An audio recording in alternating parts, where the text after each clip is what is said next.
Bom dia para você que me assiste. Estamos aqui agora para poder estudar a lição quarta-feira, 10 de junho e provavelmente também quinta-feira, dia 11 de junho. Lição jovem, tribulações e confiança.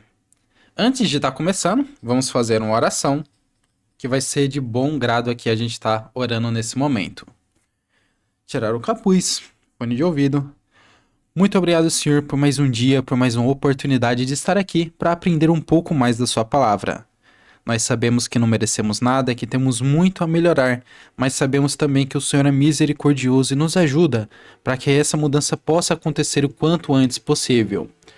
Muito obrigado por esse dia, muito obrigado por o Senhor estar aqui e que possa, por favor, nos dar o Teu Santo Espírito para que Ele possa ser o nosso professor.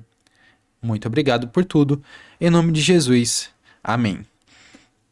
Vamos lá, pessoal. Quarta-feira, lição aqui, tribulação e confiança.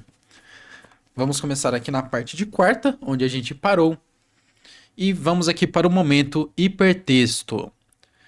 Aqui começa da seguinte forma: dois discípulos desanimados, caminhando de Emaús, voltaram a ter esperança quando Jesus lhes revelou, nas Escrituras, o propósito divino por trás daquilo que parecia uma tragédia sem sentido, a morte de Jesus. Lucas 24, 13 a 27. Assim também, Deus transforma as nossas cinzas em beleza e o nosso lamento em alegria. Mostra que nada é desperdiçado em suas mãos. Mesmo quando não compreendemos o quadro completo, podemos confiar que Ele faz tudo cooperar para o nosso bem. E sua graça é suficiente em nossas fraquezas. Essa confiança nos traz paz em meio às tempestades e nos ajuda a olhar para além do sofrimento presente. As provações, embora dolorosas, moldam o nosso caráter e fortalecem a nossa fé, aproximando-nos de Deus e tornando-nos mais parecidos com Cristo. Como os versículos abaixo nos ajudam a enfrentar os desafios e os contratempos. Vamos lá. Confiando no propósito de Deus. Nós vamos aqui de Isaías 55 a Romanos 8:18, 2 Coríntios 12, e aí continua, né? Confiando no propósito de Deus, desenvolvendo e aprimorando o caráter, renovação em meio ao sofrimento. Vamos primeiro ler um pouco de cada um. Se você está sem a sua Bíblia, recomendo que você pegue. E vamos lá para o primeiro verso, pessoal. Isaías 55, verso 8. Diz o seguinte: porque os meus pensamentos não são vossos pensamentos, nem os vossos caminhos, os meus caminhos, diz o Senhor. E o verso 9: porque assim como os céus são mais altos do que a terra, assim são os meus caminhos mais altos do que os vossos caminhos, e os meus pensamentos mais altos do que os vossos pensamentos. Agora, Romanos 8, verso 18. Romanos 8,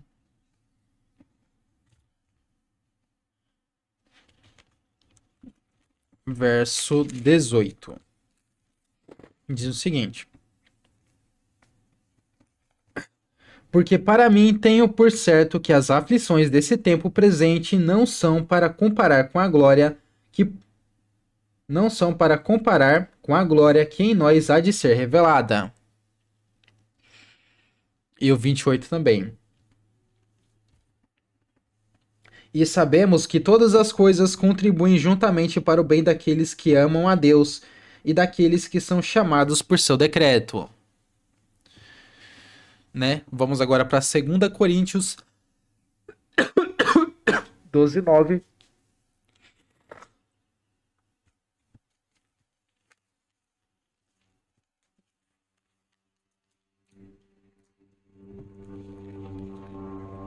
Segunda Coríntios.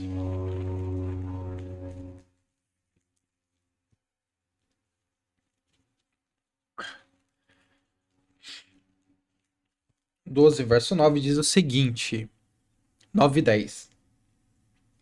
E disse-me: A minha graça te basta, porque o meu poder se aperfeiçoa na fraqueza. De boa vontade, pois, me gloriarei na sua fraqueza, para que em mim habite o poder de Cristo.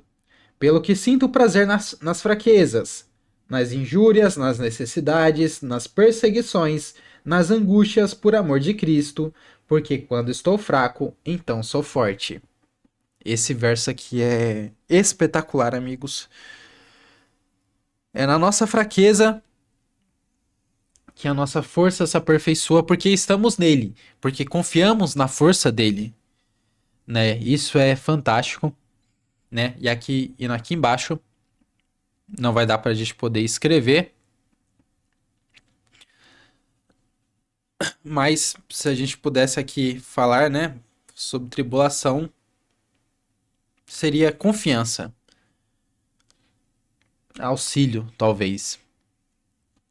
Uma palavra boa para a gente colocar. Continuando, da crise à virada. Para os discípulos, os pequenos contratempos no caminho tinham um propósito: fortalecer a fé para enfrentar a maior decepção de todas. Quando Jesus morreu na cruz, eles ficaram atônicos, abatidos e confusos. Foi a maior crise da vida deles. As perguntas não paravam. Como podemos nos enganar tanto? Dois desses discípulos seguiam para a estrada, conversando e tentando entender os fatos da última semana e aquele desfecho inesperado. A esperança e os sonhos tinham desabado quando aquele em quem confiavam para libertar Israel tinha sido crucificado. Para eles, não era só uma frustração pessoal, parecia o fim das expectativas de toda a nação. Enquanto caminhavam e desabafavam, um estranho se aproximou e entrou na conversa. Eles conheciam Jesus, mas os seus olhos foram impedidos de reconhecê-lo. Mesmo sem saber com quem falavam, o coração começou a arder quando ele lhes apresentou as Escrituras e explicou o sentido dos acontecimentos que tanto os feriram. Ao descobrir Moisés, os Salmos e os profetas, perceberam.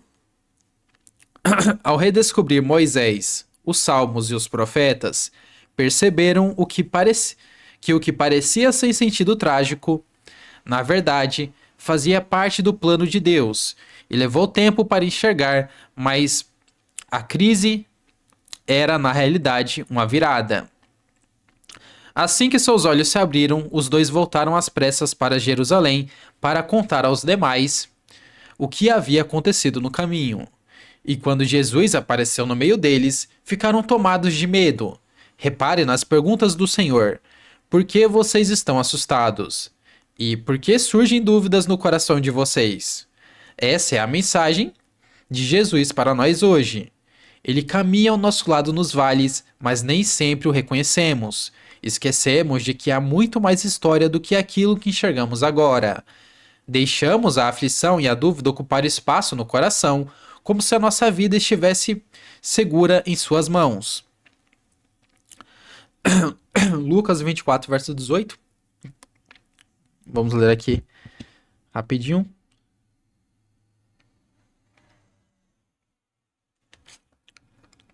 Lucas 24, verso 18, diz o seguinte: E respondendo um cujo nome era Cleópatas, disse-lhes: És tu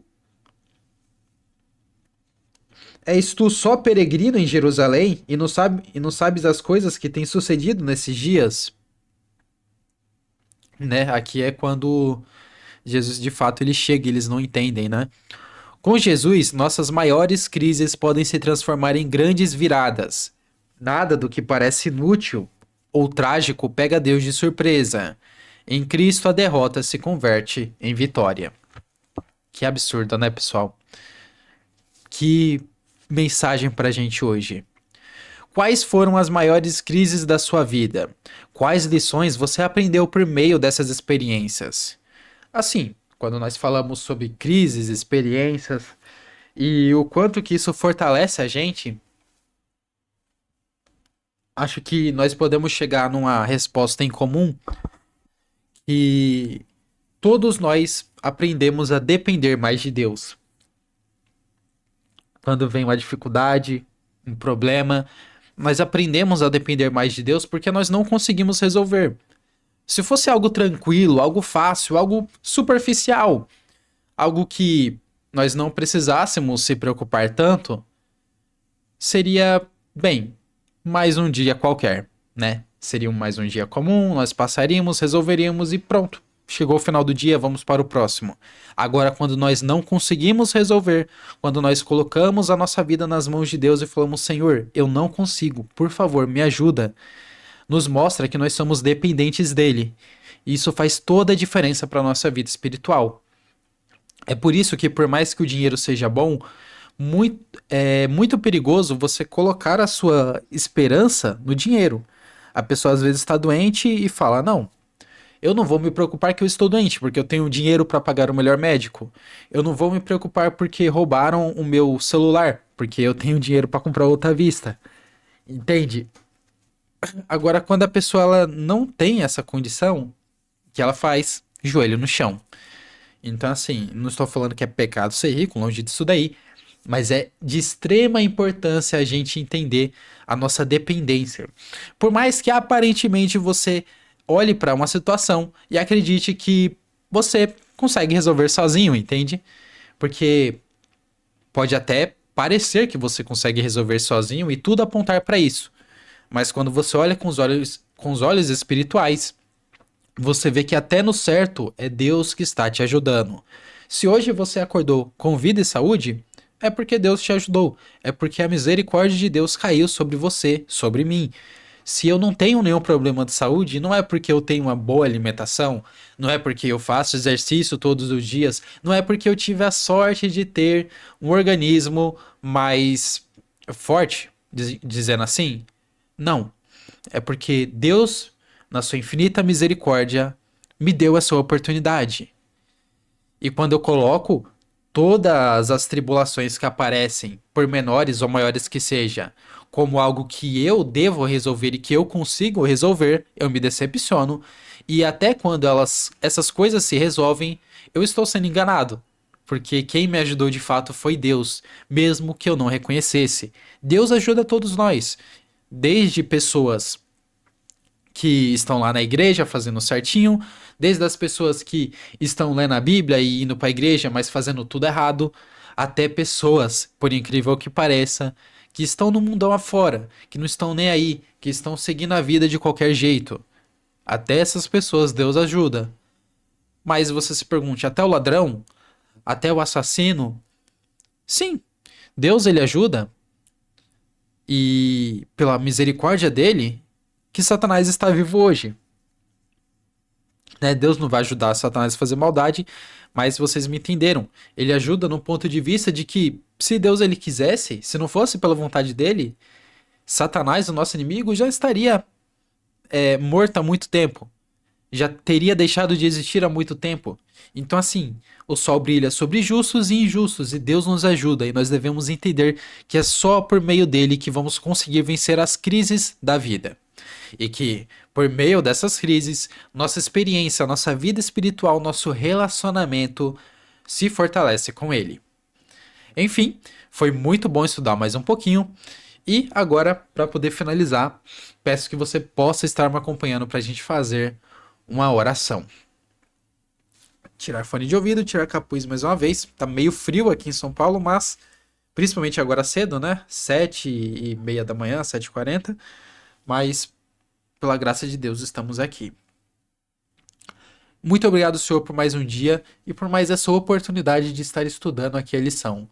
Muito obrigado porque nós aprendemos que o Senhor nos ajuda, nos dá com a sua mão forte a oportunidade de viver, de poder testemunhar do seu amor e de passar por essas tribulações de maneira mais otimista, olhando para cima e sabendo que tudo tem um motivo.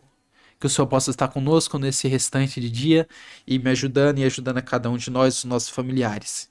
Muito, muito obrigado por tudo. Em nome de Jesus. Amém. Amém, amigos.